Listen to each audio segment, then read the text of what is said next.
Hello. Hello. Hello guys, this is Tree. Why?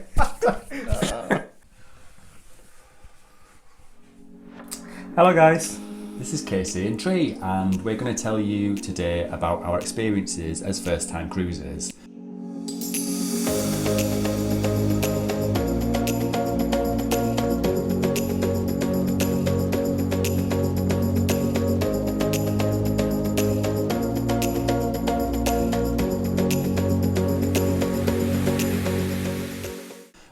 We've recently done 3 cruises, and we speak to our friends, and a lot of the time they ask us the same questions over and over. So we thought it'd be useful to make this video just to explain some of the things that you can do on a cruise ship, because often people are not sure whether you could spend 7 nights on a ship and actually have things to do. So yeah, that's why we thought we'd make this video.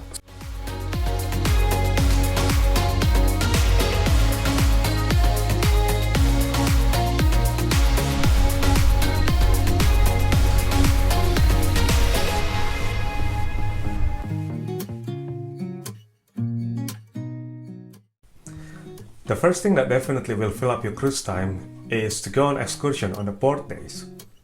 Most of the cruise itinerary will include a few port days where the ship will be docked at the port of call and you can just travel the area, roam around for the day.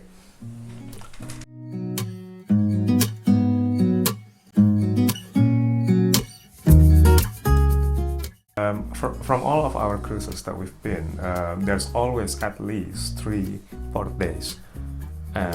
Yeah. I mean, we've got or 4. 4 really. We've always had 4, and then 2 sea days. Yeah. So it was good though. You know, we saw some fantastic places that we'd have never seen before. Yeah.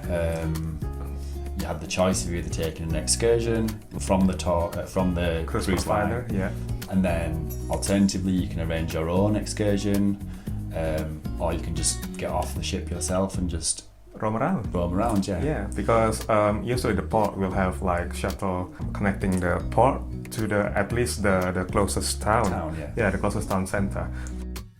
You pick your itinerary based on the places you want to go to. Yeah. So our first cruise where we could get off the ship was around the Mediterranean. So we saw Italy, Spain, just those 2 places with multiple ports in those. And then each day you're in a different place, and so you can get off the ship and then see somewhere different each day. So that's obviously going to pass much of your cruise on your excursions. Yeah, apart from the port days, we'll also have sea days, and this is where people can actually enjoy the facility of the cruise ship.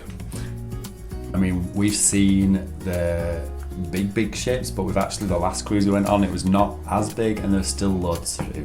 The days pass really easily. We'll start from the top of the ship. Your top decks are open, so you can have a walk around the promenade. There's often a bit of a running track or a walking track if you want to exercise, and then you've got your pools. Yeah, so this is a top deck. So you can always go read or sunbathe on the sun lounge as well. Yes, and so people sit out on the deck and read, and there are waiters that come and bring you drinks if you've got a drinks package.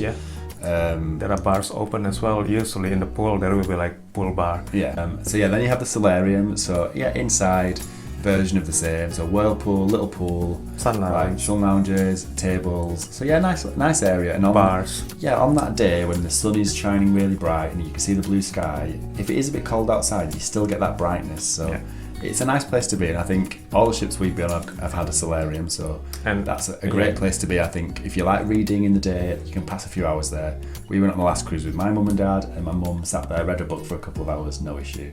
Like, that being said, the outside pools, the whirlpools are heated really warm, so like if you want to, you can do like we did, and make use of the fact that nobody's outside on the deck, and sit yourself in the whirlpool and watch the world go by, and the fact that it's cold is actually quite nice. So and then the other things you often find on the top deck is often the gym. So not everyone likes to go to the gym on their holidays, but I do.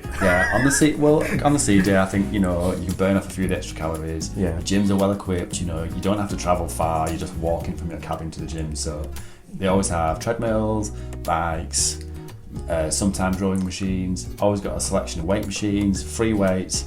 They often have classes which I think you have to pay for, but they do have personal trainer as well. But it's chargeable. You have to pay for that.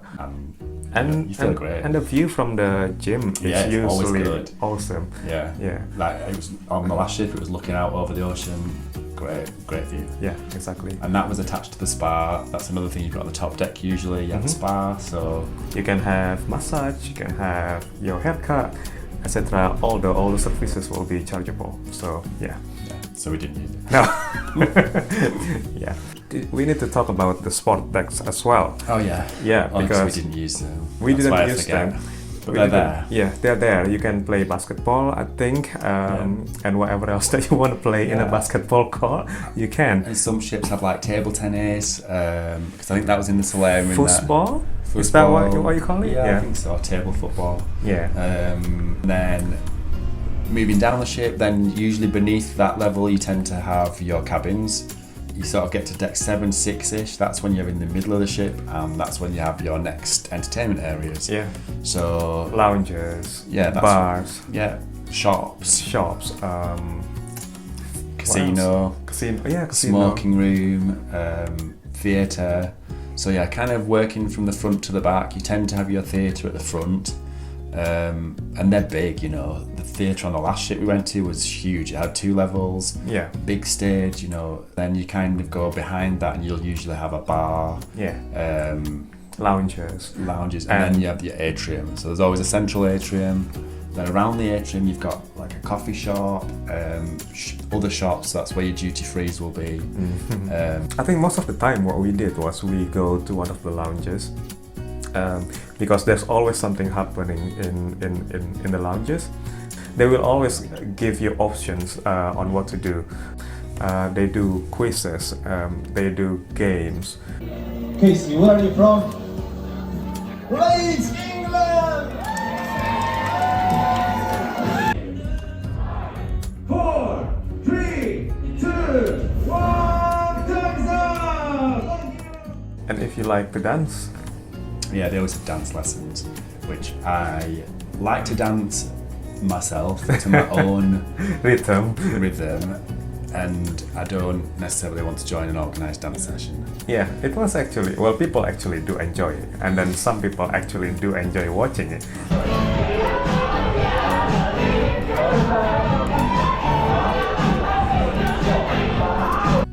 Some people don't, but, you know, but if you're sat there with a drink, it's not the worst thing to ever do.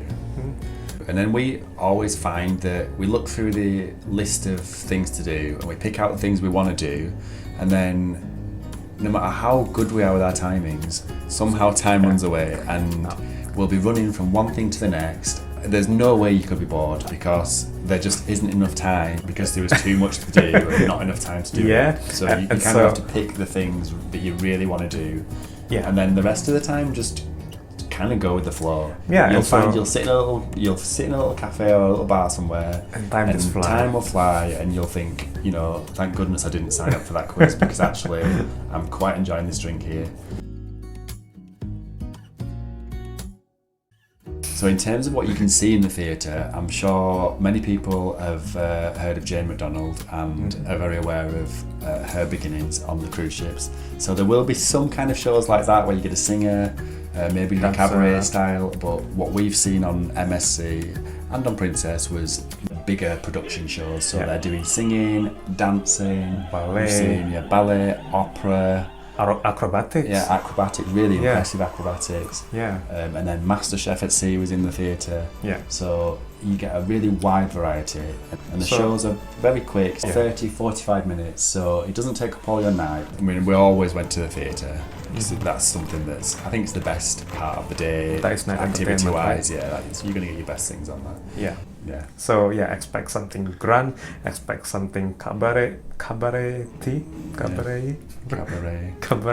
expect something random if you go to MSC, but still entertaining. So it's something that you can enjoy in the evening.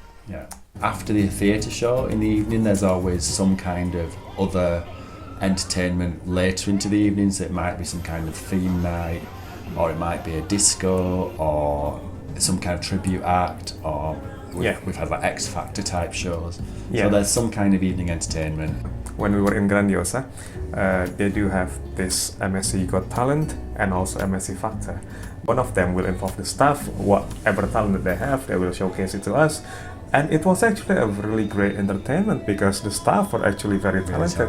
Yes, and because they are amateur, they're not professional dancer, not professional singer. We were kind of excited to see what they actually do, and it was a nice event. And on Magnifica, they just do like a karaoke night. They have a house band that plays every night. So I guess the Magnifica vibe was less slick in terms of having proper shows. It was more like you had an evening show in the theatre, and then you had your house band doing something in the evening, which was fine. You know, the lounges were always enough space to get a seat. You could always get a nice cocktail or a beer or something. A nice way to spend the evening. On MSC cruises, you have theme nights, which gives something else to do because you're going to dress up for the theme of the night. So the various themes were... We've been to a white night, and then we've been to a gala night, and tropical night.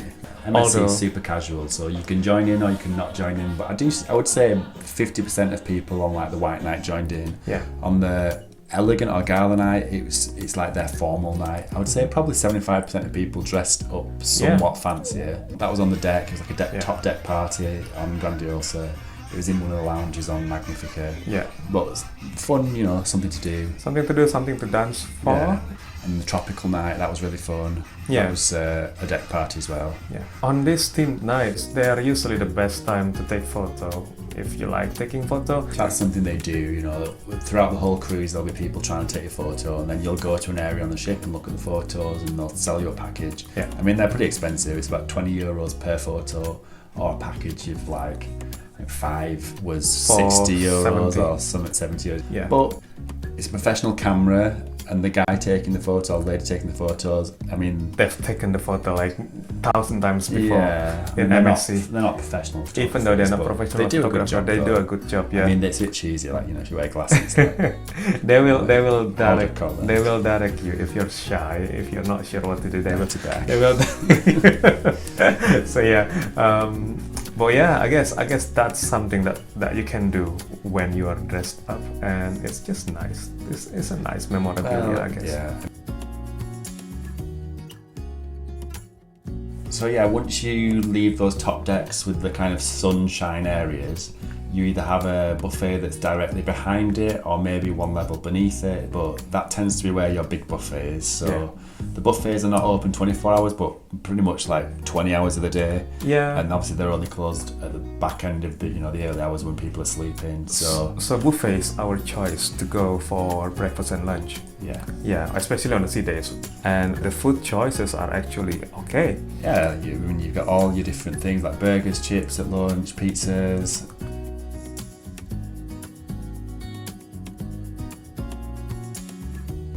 And then for your desserts, they've got all the little tiny desserts, and they are nice. Nice. Yeah, and you can get drinks if you get a drinks package. You can have drinks there. So yeah, that's something else to do to pass the time, eat. You know, so that's, you can actually like spend 2 hours on its own. Yeah, right? if you're not rushing, you can just because casually, and it's enough space. You don't feel rushed. And you can take your food however many you like, as much as you can. Yeah. So.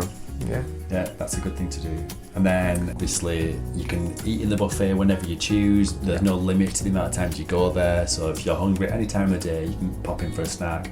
Or if you want to have all your meals in the buffet, you can do. If you want to have a snack after your drinks in the evening, you can do. We often finished our drinks at midnight and would go up and have a slice of pizza. But then that's one dining option, and then your other included dining option is always some kind of dining room, which may be freedom dining where you can pick and choose when you eat, or it might be set service. So the set services are split in two. You have an early dining and a late dining, and then when you make your booking online, you can pick which one you prefer. So we've done both. We've done late and early. I think late suits us better for what we like at home. Yes.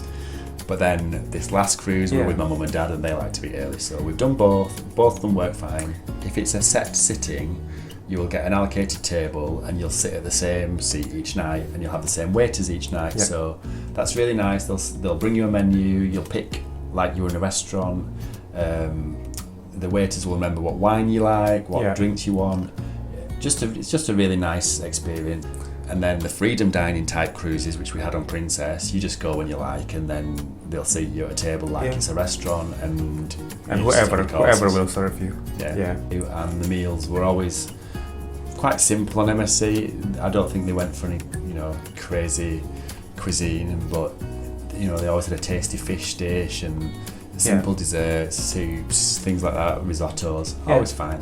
If you just expect simple, tasty, Mediterranean food, it is quite filling. I mean, say it's 3 courses, they're small courses, and maybe if you're used to eating at places that gave you huge portions, you might feel like it wasn't enough. But you can always get more. But then you can order more, yes. Yeah. Because the portion is not big, but when you have 3 courses, and you've probably had a huge lunch in the buffet and a huge breakfast in the buffet, and you're going to have a slice of pizza at the end of the night. So it's like, you definitely don't go hungry. Yeah. So there's actually a lot to do on a cruise ship. So if you cruise for 7 nights, it will just fly by. If you cruise for like 3 nights or 4 nights, at the end of the cruise, you'll just feel like, oh, I wish I have more nights. I wish it was 7 nights at least. So that's actually what we felt on our first cruise, right? Yeah, it was over so quick. I mean, 7 nights is a good amount of time, so you've got enough time to both see places and have a bit of time to relax. So I think 7 nights is kind of the minimum. I mean, maybe 6, but I don't think I would want to cruise for less than that if I had a choice. And we always want to book a new one, even before we finish the cruise that we were on. Yeah. But by comparison, I suppose the most likely thing that you can compare with is an all-inclusive holiday where you're in a resort. And maybe on those types of holidays, you're going to have food, you're going to have drink included, maybe some light entertainment in the evening. You have pools, you have beaches maybe, but some places. Sometimes I think those type of holidays, they don't have as much to do, whereas on a cruise, you've just got so much to do. Like, you've got the ease of the activities and the ports that you go to, so you're going to see something different every day, where you don't get that on a holiday that's in one place. And then your dinners, your food, your drinks, the entertainment that's different every night. And I think, like, say the entertainment as an example, they put so much effort into making the entertainment really top class. I just think there's no comparison, and absolutely you will not be bored. No chance. Exactly.